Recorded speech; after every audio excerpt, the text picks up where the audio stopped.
நாட்டுப்புற கலைகளில் ஈடுபட்டு வந்த குடும்பத்தில் இருந்து கடின முயற்சியால் படித்து பேராசிரியரான நாட்டுப்புற கலைஞர் கால சூழலால் மீண்டும் குலத்தொழிலுக்கே திரும்பி உள்ளது அதிர்ச்சியை ஏற்படுத்தியுள்ளது.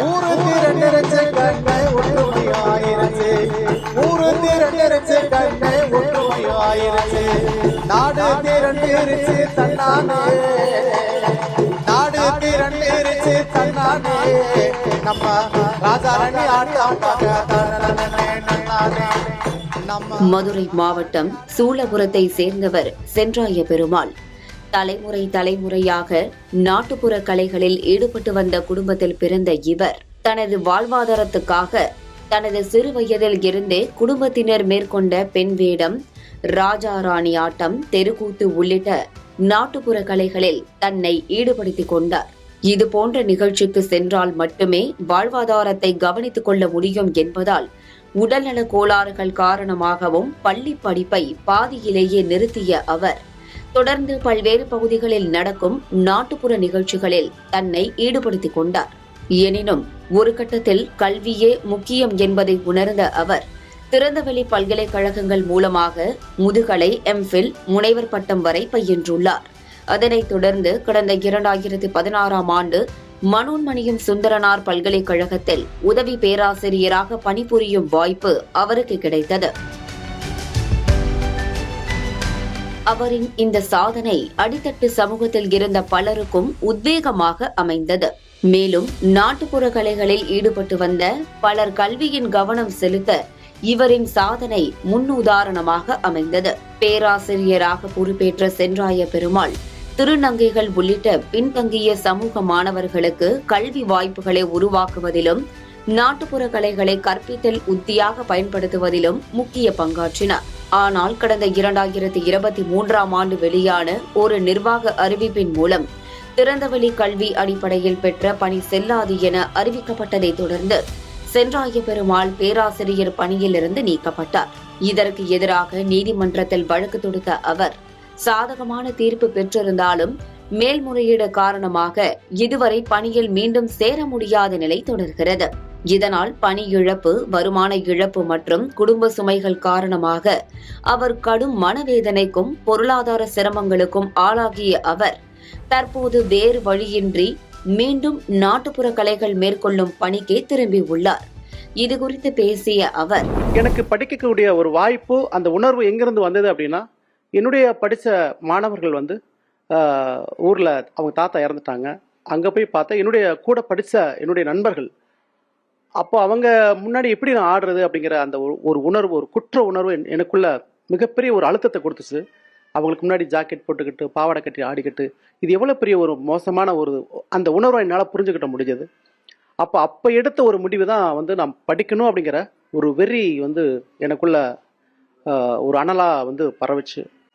அப்புறம் எங்கள் ஊரில் பிச்சைவாதியாக இருந்தார், அவர்கிட்ட கேட்டேன், இப்போ படிக்கிறதுக்கு வயசு ஒன்றும் தேவையில்லைங்க, ஒன்றும் பிரச்சனை இல்லை, முயற்சியும் உங்களுடைய அந்த பொறுப்பான கடமை இருந்தால் போதுமானது அப்படின்னு சொன்னார். மதுரை காமராஜ் யூனிவர்சிட்டியில் டிடிசி, டிஸ்டன்ஸ் எஜுகேஷன் ஆஃப் அப்படி ஒரு டிடிசி தொலைநிலை கல்வி ஒன்று இருந்தது. எம்கேயில் அப்ளை பண்ணுறேன், டைரெக்டாக எம்ஏ போடுறேன். அப்போ எம்ஏ போடனே எனக்கு பல்கலைக்கழகத்துக்குள்ளே போனோன்னே எனக்கு என்ன ஒன்றுனா, ஏன்னா எனக்குள்ள ஒரு அக்னி குழம்பா என்ன ஒரு மிகப்பெரிய ஒரு வலி வேதனை என்ன இருந்ததுன்னா, படிப்பு அப்படிங்கிற அந்த முத்து கண்டிப்பாக எடுத்து ஆகணும், அது எவ்வளோ பெரிய ஒரு ஆழமான கடலாக இருந்தாலும் அதில் இறங்கி எடுத்து ஆகணுங்கிற வெறி வச்சேன். அப்போ முதல்ல மதுரை விடுபட்ட கல்வியெல்லாம் அந்த 8, 10, 12 அப்போ மதுரை காமராஜில் ப்ரீ ஃபவுண்டேஷன் கோர்ஸ் ஒன்று இருந்தது. ஃபவுண்டேஷன் கோர்ஸ் அது equal to SSLC. Foundation second year கோர்ஸுங்கிறது +2க்கு ஈக்குவல் ஆனது. அப்புறம் பிஏ படிக்கிறேன். அப்போ எல்லாமே கம்ப்ளீட் ஆகுது. நான் அந்த மதுரை காமராஜில் அந்த பிஹெச்டி சப்மிட் பண்ணுறேன். சப்மிட் பண்ணோன்னே என்னுடைய அந்த ஓவரால் என்னுடைய எஜுகேஷன் எல்லாமே முடிச்சிட்டேன். 8, 10, 12 பிஏ எல்லாம் முடிச்சிட்டேன். முடிச்சுட்டு இப்போ எனக்கு மைசூரில் CIL central institute of Indian லாங்குவேஜஸில் எனக்கு அப்ளை பண்ணியிருந்தேன். எனக்கு கன்னடா கோர்ஸும் படித்தேன். அங்கேயே மைசூர் இன்ஸ்டியூட்டில் பிடிஎஃப்பும் எனக்கு சீட்டு கிடச்சிது. பிடிஎஃப்பில் எனக்கு போஸ்ட் டாக்டர் ஃபெல்லோவில் ICSSRல எனக்கு பெர் மந்த் 25,000 அப்பே கிடச்சிது. எனக்கு 2 வருஷம் கோர்ஸ் அது. அப்போ படிச்சுக்கிட்டு இருக்கும்போது எனக்கு MS இன்ஸ்டியூட்டோட மனோன்மணி சுந்தரனார் இன்ஸ்டியூட்டோட விளம்பரம் பார்க்குறேன் பேப்பரில். அப்போ SCAயில் வரலாற்றுத்துறை பேராசிரியர் தேவைப்படும் சொல்லி பேப்பரில் நாளிதழ் வாயிலாக பார்த்தேன். அப்ளை பண்ணுறேன். எனக்கு முறைப்படியான தகவல் எனக்கு கிடைக்குது. அப்போ வரும்போது நான் வந்து மாண்புமிகு அப்போ செல்வி ஜெயலலிதா அவர்கள் இருந்தாங்க. அவங்களுக்கு ஒரு மனு போடுறேன். இந்த மாதிரி I am belongs to doctor Chenraya Perumal, very poor family அப்படி போட்டு ஸோ அண்ட் ஸோ போட்டு we are performing the since past 18 years Rajarani dance அப்படி போட்டு அவங்களுக்கு போடுறேன். அதை காப்பி டூ வந்து அப்போ இருக்கிற துணைவேந்தர் ப்ரொஃபஸர் பாஸ்கர் சார் இருந்தார், அவங்களுக்கு ஒரு காப்பி போடுறேன். இப்போ போட்டதன் அடிப்படையில் எனக்கு வந்து என்ன பண்ணுறாங்கன்னா, முறைப்படி அந்த கவர்மெண்ட் ஆஃப் ப்ராப்பர் சேனல் என்னவோ சர்டிஃபிகேட் வெரிஃபிகேஷன், ஸ்க்ரூட்டனைஸ்டு, அப்புறம் இன்டர்வியூ, அப்புறம் சிண்டிகேட் அப்ரூவல் பண்ணுறாங்க. இது எல்லாம் அந்த ஃபார்முலேஷன் முடிச்சதுக்கப்புறம் எனக்கு வந்து 2016 21/11/2016 எனக்கு வேலை கிடைக்குது. இப்போ முதல்ல எனக்கு வேலை கிடைச்ச உடனே உண்மையிலே அது வந்து தட் இஸ் நாட் என்னால் மறக்க முடியாத ஒரு நாளாக தான் நான் சொல்லுவேன். ஏன்னா அந்தளவுக்கு ஏன்னா ஒரு தெருவுகளில் கிராமங்களில் இளவு வீடுகளையும் திருவிழா காலகட்டங்களையும் ஆடின அந்த காலு முதல்ல பல்கலைக்கழகத்தில் பேராசிரியர் ஒரு வகுப்பில் போய் கிளாஸ் எடுக்கிறாங்கிறது அது that is a legend of folk artist. ஒரு நாட்டுப்புற கலைஞர் வந்து அந்த இடத்துல நிற்கிறேன் அப்படிங்கிறது ஒரு உண்மையிலே என்னால் அது ஒரு அந்த நாள் என்னால் மறக்க முடியாத நாள். 2009 கலைஞர் கருணாநிதி அவர்கள் அறிஞருக்கான உள் இடஒதுக்கீடு கொண்டு வந்தாங்க. அந்த அறிஞருக்கான உள் இடஒதுக்கீடு கொண்டு வந்த மூலமாக தான் இன்றைக்கி சமூக பொருளாதார நிலையில் இன்றைக்கி ஓரளவுக்கு படித்து முன்னேறி வர்றாங்க. அதே அரசு இன்றைக்கி வந்து இதை சமூக நீதி கொடுக்கும் அப்படிங்கிற நம்பிக்கையில் இது எனக்கு மட்டுமில்லை ஒட்டுமொத்த நாட்டுப்புற கலைஞர்களுக்கும் ஒரு விடியலாக அமையும் அப்படிங்கிற விஷயத்தில் எனக்கு நான் மீண்டும் பணியில் சேருவேங்கிற நம்பிக்கையில் இந்த தமிழக அரசுக்கும் இந்த மாண்புமிகு முதல்வர் மு.க. ஸ்டாலின் அவர்களுக்கும் என பணிவான வேண்டுகோளை நான் முன் வச்சுக்கிறேன். சென்றாய பெருமாள் பார்த்துதான் பிள்ளைகளை படிக்க வைத்ததாகவும் அவரின் வாழ்க்கைதான் எங்களுக்கு கல்வி நம்பிக்கையை கொடுத்தது என்றும் கூறியுள்ளார். மேலும் தமிழ் பேராசிரியராக இருந்த காலத்தில் ஊரில் அனைவரும் அவரை மதித்தார்கள். ஆனால் இப்போது அவர் மீண்டும் பெண் வேஷம் போட்டு கூத்து ஆட வேண்டிய நிலையை பார்க்கும்போது மனசு ரொம்ப வலிப்பதாக கூறியுள்ளார். மேலும் படித்து பேராசிரியராக இருந்தவரை இப்படி தள்ளிட்டாங்கன்னு தோன்றும் போது வேதனை அதிகமாக உள்ளதாக கூறியுள்ளார். எங்கள் பிள்ளைகளை நாங்கள் நல்ல முறையில் படிக்க வச்சதுக்கு காரணம் பூராமே என் தம்பி தான். ஏன்னா அவனை பார்த்துட்டு தான் நம்ம பிள்ளைகளும் இதே மாதிரி ஒரு ஆசிரியர் ஆகணும், இன்ஜினியர் ஆகணும். ஏன்னா நம்ம தம்பி இந்த வேலை பார்த்து பெரிய ஆள் ஆகிட்டான், அதே மாதிரி நம்ம பிள்ளைகளும் பெரிய ஆள் ஆக்கணும்னு நாங்கள் சந்தோஷப்படுறோம். இப்போ அவனுக்குள்ளே அதை பாருங்கள், ஒரு பெரிய ஒரு பங்களா மாதிரி கட்டி வச்சுருந்த ஒரு கோட்டை கடைசியில் ஒரு மண் கோட்டை மாதிரி ஆயிடுச்சு.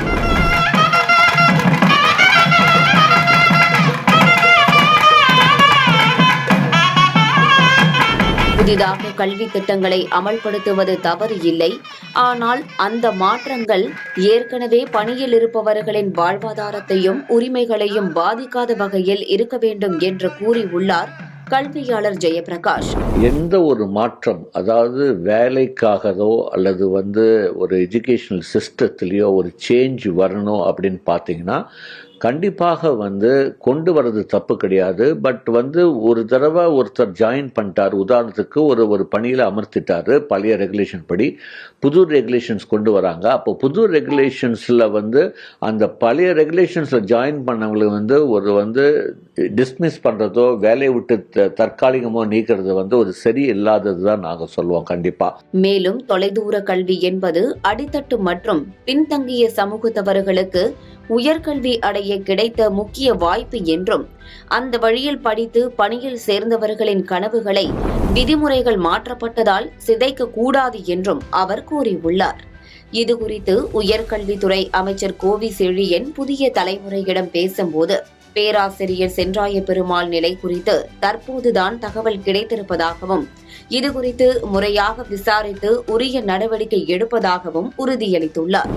தானே நன்னானே தனனனே தன்னானே தானே நன்னானே தனனனே நன்னானே ஏலோ ஏலோ எலேலோ எலேல மாமா எலேலோ ஏலோ எலேலோ எலேல மாமா எலேலோ ஊரே திரண்டுருச்சு கண்ணே